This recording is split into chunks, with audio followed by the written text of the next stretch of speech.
오늘 저희가 함께 분석해볼 자료는요. 2026년 1월에 한 교회 설교문, 무너진 삶의 질서를 세우라입니다. 네, 안녕하세요. 이 자료가 특히 흥미롭다고 생각했던 이유가 있어요. 우리 모두가 한 번쯤은 경험해 봤을 법한 문제, 바로 그 뜨거웠던 결심, 그 감동이 식어버린 뒤에 오는 허무함 있잖아요. 아, 있죠, 있죠. 네, 뭐 큰 프로젝트를 끝낸 뒤라던가 아니면 정말 감명 깊은 강연을 듣고 온 바로 다음 날 아침, 갑자기 현실이 확 무겁게 느껴지는 바로 그런 순간들 말이에요. 맞아요. 월요일 아침 같은 거죠. 그렇죠. 이 설교는 바로 그 감동 이후의 시간을 어떻게 진짜 삶의 변화로 바꿀 수 있는지 그 해법을 탐색하고 있습니다. 네, 맞습니다. 오늘 이 자료를 통해서 우리는 하나의 신념이 어떻게, 뭐랄까, 감정의 단계를 넘어서 구체적인 행동, 그리고 마침내는 한 사람의 삶을 지탱하는 단단한 시스템으로 자리 잡게 되는지 그 과정을 쭉 따라가 볼 겁니다. 시스템이요. 네. 고대 히스기야 왕의 종교개혁 이야기를 재료로 삼고는 있지만 그 안에는 아주 현대적인 통찰이 담겨 있거든요. 예를 들어 영적 요요 현상이라는 개념도 나오고요. 심지어는 현재 가치로 약 50억 원에 달하는 재산을 자기 손으로 불태워버린 사람들 이야기도 나와요. 50억 원이요? 와. 네, 감동을 지속 가능한 삶의 질서로 바꾸는 그 여정 지금부터 함께 시작해 보시죠. 영적 요요 현상이라니? 단어 자체부터 정말 흥미롭네요. 설교문은 이 개념을 설명하려고 아주 시의적절한 비유를 들고 시작하더라고요. 네, 맞아요. 요즘 정말 유명한 그 비만 치료제, 위고비 말이에요. 주사 한 방이면 마법처럼 식욕이 사라져서 살이 빠지는데 약을 딱 끊으면 억눌렸던 식욕이 그야말로 폭발하는 거죠. 그래서 이전보다 체중이 더 늘어나는 그 요요 현상, 네, 바로 그거요. 바로 그 지점입니다. 일시적인 외부의 도움으로 얻은 결과는 이게 지속되기가 어렵다는 거거든요. 설교문은 이 위고비의 요요 현상이 뜨거운 수련회에서 받은 은혜가 월요일 아침이면 흔적도 없이 사라지는 우리 모습과 정확히 일치한다고 지적해요. 아, 정말 공감되네요. 네, 눈물 콧물 쏟으면서 회개하고 결단하지만 막상 내 삶의 진짜 문제, 예를 들어 직장 상사와의 갈등이라던가 자녀와의 어색한 관계 앞에서는 아무 힘을 발휘하지 못하는 거죠. 감정의 최고점은 찍었는데 삶의 최저점은 그대로인 성체. 맞습니다. 그게 바로 영적 요요 현상의 핵심인 겁니다. 듣고 보니 꼭 신앙이 아니더라도 뭐 큰 동기부여를 받은 다음에 현실의 벽 앞에서 무력해지는 경험. 이건 정말 누구에게나 있는 것 같아요. 그렇죠. 그렇다면 이 설교문이 제시하는 해법의 주인공 히스기야 왕은 이 요요 현상을 어떻게 극복했다는 건가요? 성전을 16일 동안이나 청소했다는 그 대단한 이벤트가 해답은 아니었을 것 같은데요? 정확합니다. 설교문은 히스기야의 진짜 위대함은 성전을 깨끗하게 만든 그 화려한 이벤트에 있지 않다고 분석해요. 오히려 모두가 그 축제 분위기에 취해 있을 때 그는 그 감동이 언젠가 식어버릴 것을 알고 있었다는 거죠. 아, 미리 내다봤군요. 네. 그래서 그는 감정이 사라진 그 텅 빈 자리에 무언가를 채워넣을 준비를 합니다. 그게 바로 거룩한 습관, 그리고 공의로운 제도라는, 시스템. 그렇죠. 눈에 잘 보이지는 않지만 삶을 단단하게 받쳐주는 바로 그 시스템이었습니다. 감정의 불꽃이 아니라 삶의 구조를 바꾼 것. 그것이 히스기야 개혁의 본질이었다고 말합니다. 감정의 식은 자리에 시스템을 구축한다. 이 말이 이번 분석의 핵심 키워드 같네요. 그럼 그 시스템 구축은 어디서부터 시작된 건가요? 6월절이라는 거대한 국가적 축제가 끝난 뒤에 사람들이 그냥 정말 은혜로운 시간이었다 하고 집으로 돌아가진 않았을 것 같은데요. 네, 바로 그들의 귀갓길에서부터 변화는 시작됩니다. 자료가 인용하는 성경 구절을 보면요. 축제를 마친 백성들이 각자 자기 마을로 돌아가는 길에 길가에 있던 주상이나 아세라 목상 같은 우상들을 눈에 보이는 족족 때려 부수기 시작했어요. 와, 여기서 주목할 점은 이건 왕이 시켜서 한 일이 아니라는 겁니다. 성전에서 하나님을 깊이 만난 경험이 그들의 눈을 떼게 한 거죠. 자발적인 결단이었군요. 네. 이전에는 그냥 풍요를 기원하는 익숙한 관습 정도로 여겼던 것들이 이제는 내 삶을 병들게 하는 영적 쓰레기로 보이기 시작한 겁니다. 흥미로운 점은 그 파괴 행위가 예루살렘, 그러니까 신앙의 중심지에서만 일어난 게 아니라는 부분이었습니다. 설교문은 그들이 에브라임과 므낫세 지역까지 가서 우상을 부셨다는 사실을 특별히 강조하더군요. 네네. 거기는 이미 멸망해버린 북이스라엘 땅, 말하자면 신앙적으로는 거의 버려진 변두리 지역이었잖아요. 바로 그게 핵심입니다. 진정한 개혁은 가장 빛나는 중심부에서 시작될지 몰라도 결국엔 가장 어둡고 소외된 가장자리까지 가다야 완성된다는 메시지죠. 아, 설교문은 이걸 우리 삶에 직접적으로 적용해요. 교회 안에서만 거룩한 척하는 신앙이 아니라 아무도 보지 않는 내 사업장에서의 거래 방식, 가정에서의 은밀한 습관, 내가 무심코 즐기는 비윤리적인 문화까지. 내 삶의 가장자리에 숨어있는 우상들. 그걸 정면으로 마주하고 깨뜨릴 용기가 있느냐고 묻는 겁니다. 교회 안에서의 모습과 월요일 아침의 모습이 다른 이중적인 삶이야말로 우리가 깨부셔야 할 가장 강력한 우상이라는 거죠. 내 삶의 중심뿐 아니라 가장자리까지. 네. 굉장히 날카로운 지적이네요. 이런 구체적인 삶의 현장에서의 결단을 보여주는 또 다른 사례로 설교문은 신약 성경의 한 장면을 가져오는데 이건 정말 드라마틱하더군요. 사도행전 19장에 나오는 에베소 마술사들 이야기죠. 네, 맞아요. 당시 에베소는 마술과 우상숭배의 중심지였습니다. 마술사들은 지금으로 치면 높은 수입과 사회적 지위를 보장받는 전문직이었죠. 그렇죠. 그런데 그들이 복음을 받아들이고 나서 한 행동이 상상을 초월합니다. 자신들의 성공 비결과 노하우가 담긴 그야말로 밥줄이었던 마술책들을 전부 한자리에 모아서 사람들 앞에서 공개적으로 불태워버립니다. 여기서 제가 정말 놀랬던 건 그 책들의 가치입니다. 성경에는 그냥 은 5만이라고만 되어 있어서 막연했는데 설교문이 이걸 현대 가치로 환산해 주니까 그 규모가 확 와닿더라고요. 네, 계산이 아주 구체적이었죠. 당시 은화 한 립이 노동자의 하루 품삯이었으니까 은 5만이면 5만일치 품삯, 즉 한 사람이 137년 동안 숨만 쉬고 모아야 하는 돈이라는 계산이었죠. 지금 돈으로 대략 50억 원. 50억 원. 정말 엄청난 액수죠. 네. 그래서 솔직히 이런 생각이 들었어요. 아니, 왜 굳이 태우지? 현대인의 관점에서는 너무 비합리적인 행동이잖아요. 그렇죠. 그 책들도 결국 지식이고 자산인데 차라리 팔아서 그 돈으로 가난한 사람들을 돕거나 좋은 일에 쓸 수도 있었을 텐데요. 이 엄청난 낭비를 어떻게 이해해야 할까요? 그리고 바로 그 질문 속에 이 거룩한 소각 행위의 진짜 의미가 담겨 있죠. 설교문은 두 가지 차원에서 이 행동을 분석합니다. 네? 첫째, 이것은 단순한 폐기가 아니라 경제적 이익의 포기라는 겁니다. 그들은 그 비싼 책을 중고 시장에 내다 팔 수 있었어요. 하지만 그렇게 하지 않았죠.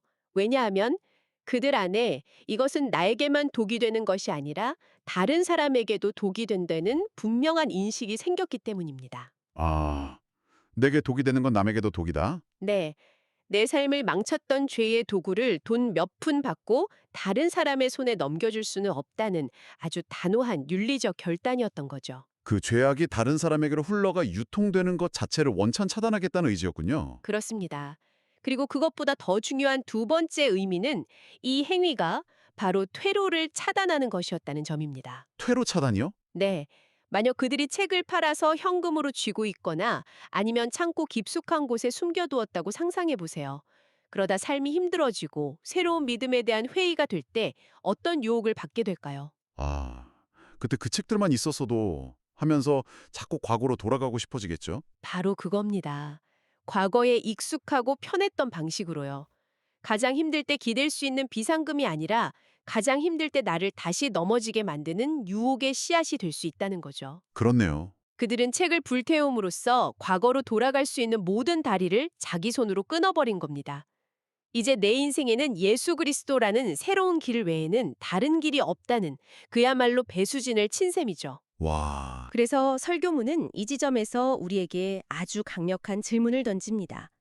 진정한 회개란 앞으로 잘할게요 라는 말뿐인 다짐이 아니라 과거로 돌아갈 수 있는 나의 가장 소중한 50억 원짜리 책을 기꺼이 불태우는 구체적인 행동이라고요. 과거와의 단절이 그렇게까지 구체적이고 물리적이어야 한다는 메시지가 정말 강력하게 다가오네요.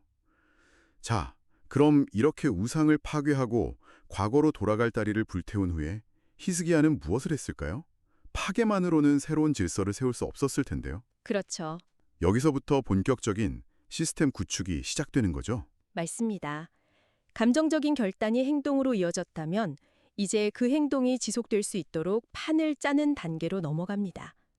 히스기야는 아주 현실적인 문제부터 해결하기 시작해요. 그는 제사장과 레위인들이 생계 걱정 없이 오직 말씀과 예배에만 집중할 수 있는 환경을 만들어주고 싶었습니다. 아, 그들의 생계 문제. 네. 그래서 백성들에게 율법에 정해진 대로 11조와 각종 헌물을 가져오라고 명령하죠. 백성들의 반응이 어땠을지 궁금하네요. 그런 영적인 결단 이후에 당장 내 주머니에서 돈을 내라고 하면 반발이 있을 법도 한데요. 놀랍게도 백성들의 반응은 폭발적이었습니다. 성경 기록을 보면 그들이 가져온 곡식과 포도주, 기름 같은 것들이 너무 많아서 성전들에 더미를 이룰 정도였다고 해요. 더미를 잃을 정도요? 네. 여기서 설교문이 강조하는 것은 이게 단순히 헌금을 많이 하라는 이야기가 아니라는 점입니다. 신앙의 구체성에 대한 이야기죠.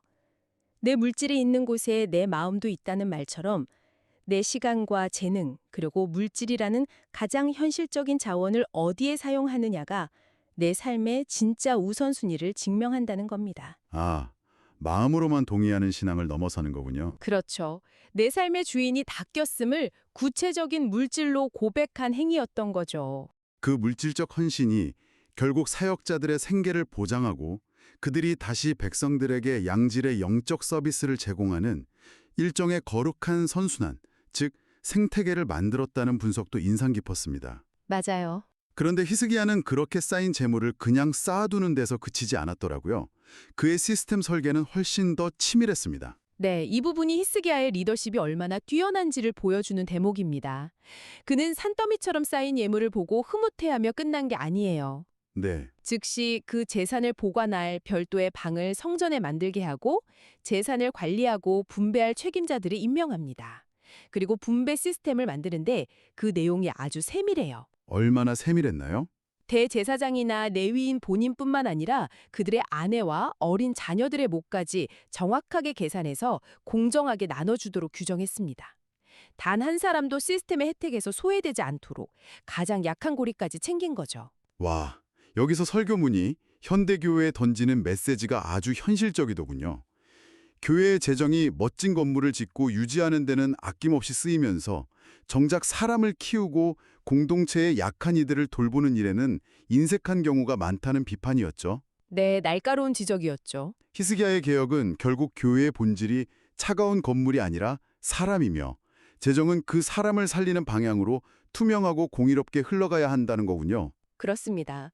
정직하고 투명한 재정 시스템, 사각지대에 놓인 이들을 돌보는 세밀한 행정, 이것들이야말로 눈에 보이지 않는 영성이 현실 세계에서 어떻게 구현되어야 하는지를 보여주는 가장 확실한 증거라고 설교는 힘주어 말하고 있습니다. 자, 그럼 이 모든 이야기의 결론에 다다랐습니다. 성전을 청소하는 파격적인 이벤트로 시작해서 삶의 현장에서 우상을 파괴하고 마침내 정교한 제도까지 만들어낸 히스기야의 대대적인 개혁. 성경은 이 모든 성공의 비결을 단 한 문장으로 요약하더군요. 그의 하나님을 찾고 한 마음으로 행하여 형통하였더라. 네, 여기서 형통이라는 단어가 우리가 흔히 생각하는 만사 오케이와는 의미가 좀 다르다고요. 네, 형통이라고 번역된 히브리어 단어는 장애물이 없었다는 뜻이 아니라 장애물에도 불구하고 목표한 바를 성공적으로 이루어냈다는 결과 중심적인 의미를 가집니다. 아, 과정이 순탄했다는 뜻이 아니군요. 그렇죠. 개혁 과정에 왜 문제가 없었겠습니까? 엄청난 반대와 어려움이 있었겠죠. 그럼에도 불구하고 그는 결국 성공했습니다. 그런데 그 비결이 무엇이었는가? 바로 한 마음으로 행하였다는 부분입니다. 이 한 마음이 바로 전심, 즉 온 마음을 다했다는 뜻인데 설교문은 이걸 적당히 타협하지 않는 철저함이라고 해석합니다. 적당히 하지 않는 철저하며 네, 성전 쓰레기를 치울 때도 대충 쓸어 담은 게 아니라 16일 동안 구석구석 뒤져서 뿌리를 뽑았고 재정을 분배할 때도 전체 가구 원수를 일일이 파악해서 나눌 만큼 철저했습니다. 와, 하나님을 섬기는 일에 또 백성을 위한 시스템을 만드는 일에 이 정도면 됐지 하는 적당한 타협이 없었다는 겁니다. 설교는 오늘날 우리가 무기력함을 느끼는 이유가 어쩌면 이 전심을 잃어버렸기 때문이는 아닌지, 세상과 신앙 사이에 양다리를 걸치고 적당한 거리를 유지하며 관람객처럼 살고 있기 때문은 아닌지 날카롭게 묻고 있습니다. 오늘 분석한 자료를 정리해보면 결국 신념이란 한순간의 뜨거운 감정이나 이벤트가 아니군요. 그 감정이 모두 식어버린 잿더미 같은 일상 속에서 오히려 거기서부터 시작되는 거네요. 맞습니다. 내 삶의 가장자리에 있는 우상을 깨뜨리는 구체적인 행동, 과거로 돌아갈 다리를 불태우는 단호한 결단, 그리고 사람을 살리는 정직한 시스템을 꾸준히 만들어 나가는 철저함, 이 모든 과정이 합쳐질 때 비로소 지속 가능한 삶의 질서가 세워진다는 이야기였습니다. 그렇습니다. 그래서 이 설교문이 마지막으로 당신에게 던지는 질문은 이것일 겁니다. 일시적인 감동을 넘어서 당신의 삶의 지속 가능한 변화의 질서를 세우기 위해 지금 당장 깨부숴야 할 현대판 우상은 무엇입니까? 아, 그리고 과거와의 완전한 단절을 위해 미련 없이 불태워야 할 당신만의 50억 원짜리 책은 무엇인가요?